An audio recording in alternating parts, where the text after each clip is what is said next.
We at Heffel are very proud of the post-war and contemporary masterpieces that we have on offer this fall. With so many impressive works by so many important artists, it's hard to know where to begin, but a good place to start is always Paul Riopelle. We have two wonderful Riopelle works that come to us from the Torben B. Christensen collection, including this wonderful mosaic work from 1955.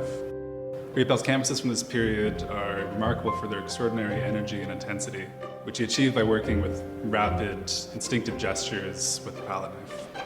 The composition from 1958 is also a beautiful example from the same period, with dramatic and contrasting use of light and dark palette, and which was once part of the John A. Macaulay collection, who's a collector from Winnipeg.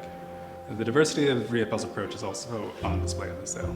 The striking and highly desirable black and white work from his Iceberg series, inspired by Riopelle's journeys to the Arctic. So it's a wonderful contrast to the vibrancy and chromatic intensity of Chez Naturel from 1974. Brilliant color is a hallmark of Marcel Ferrand, and the post-war contemporary cover lot Candel is a great example. Painted during a celebrated Parisian period, the dynamic use of color contrasted with deep blacks and dazzling whites that shows her at her best. For works like Candel, she used custom-made tools to produce her unique, sweeping gestures across the painting surface, resulting in these monumental, jewel-like canvases. Ferrand is really coming to her own in this period. Her use of black and white also recalls her friend and contemporary and former mentor, Paul-Émile Bourdois. We're thrilled to have an important 1958 canvas from Bourdois from his most classic period. In Saint-Titre, we can see the black and white that has become his most iconic and celebrated imagery, complemented by subtle sweeps of color at the edges. This painting is one of the works acquired by the Canadian art dealer G. Blair Lang, who purchased it from Bourdois after visiting him in his studio in Paris. It comes to us from the estate of Torben B. Christensen, another important Canadian art dealer, and really shows the incredible eye Mr. Christensen had. At Heffel, we are extremely honored to be offering works for sale from the estate of Dr. Luigi Rossi. Dr. Rossi had a distinct eye and an unmatched passion for collecting contemporary Indigenous artists in depth. As the single largest collector of works by Alex Janvier, Heffel is thrilled to be offering two stunning canvases by the artist in this sale, Canuck Gift Tourist and Ragdoll Mission, which define the artist's vibrant and lyrical approach. Daphne Ojik was a star in Dr. Rossi's collection, and her 1984 canvas, Cultural Identity, is an essential example produced at the height of her career. Works by Ted Harrison, Jack Shadbolt, and Gershon Iskowitz are also very well represented in Dr. Rossi's collection. His wonderful Jack Bush canvas, Deep August, comes from the artist's important final years and is accompanied by the artist's own drawing for the work, an extraordinarily rare pairing. Dr. Rossi did not follow fashion or market trends. He essentially established his own.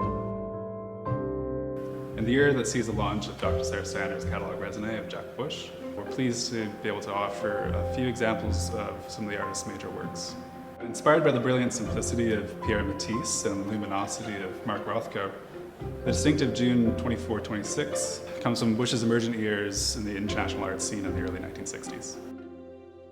His two yellows from 5 years later is classic Bush in its superb stacking bands of pure color. It's equal parts grand, elegant, and intimate. Following a record-breaking sale in May of this year, Heffel is especially honored to continue working with the Barbeau-owned Foundation on the sale of a number of classic examples by E.J. Hughes.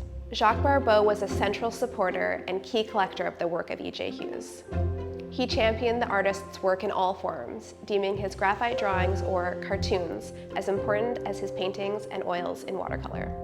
Also representing the West Coast, we have two wonderful and delicate examples by Tanabe, whose market continues to be very strong. Tanabe's renderings of the West Coast are said to be so authentic that those who know the area best say they cannot only tell the season they were painted in, but also the time of day. Le Petit Matin is a major example from Lemieux. The panoramic composition and lone figure are all central motifs in Lemieux's work, but so is the reference of the title. Lemieux was said to have considered titling the work The Hunter after the main figure, but instead titled it after the painting's delicate time of early morning. Two other examples by Lemieux are also on offer, including the gentle and ethereal La Mer. Heffel is extremely proud of its global standing with regards to the silk screens of Andy Warhol, and we are excited to offer images of two of his most iconic subjects, Queen Elizabeth II and Mick Jagger. Canada, of course, has provided its own indelible contributions to the art of printmaking, and we are honored to present a pristine impression of Knoyuak Ashvak's The Enchanted Owl, one of Canada's most known and beloved images. This vivid example comes from the collection of the Grand Rapids Art Museum in Michigan, who has cared for it since shortly after it was produced. It's been such an incredible honor to share these works with the public, and we look forward to welcoming you on auction night.